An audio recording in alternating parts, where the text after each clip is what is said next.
7. Chester Borrows. Thank you, Mr Speaker. My question is to the Minister of Justice and asks, what progress has been made on the Government's plan to hold a referendum on the electoral system as set out in National's election policy? The Honourable Simon Power. Mr Speaker, today I've announced on behalf of the Government that a referendum will be held in conjunction with the 2011 general election, which will ask two questions of voters.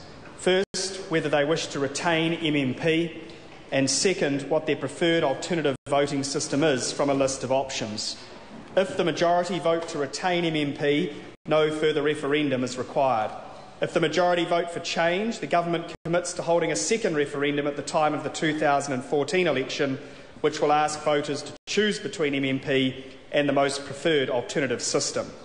If the majority vote for a new system in 2014, it will be in place in time for the 2017 general election. Mr Speaker, I'd like to thank all political parties for their initial constructive engagement on this issue. Chester Borrows.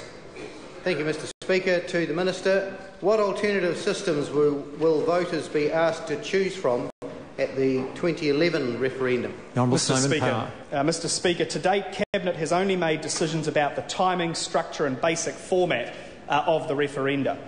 The next series of decisions will focus on the question wording, including the alternative systems put up, as well as further decision around rules for the referendum and a public information process. Legislation will be introduced next year to enable the referendum to be held, which will provide the public with an opportunity to have a say on these issues through the Select Committee process.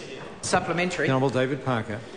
Why is the Minister announcing the decision made by Cabinet a month ago today, and is this simply a generous attempt by the Minister to provide a distraction from the shambles surrounding his colleagues, the Ministers of Broadcasting and ACC? Simon Power. Mr Speaker, because until recently the House has been in recess, and I wanted to take the opportunity to meet with each political party's representatives, which works better in a sitting week. And the answer to the second question is no. Question number 8, the Honourable Leanne Dalzell.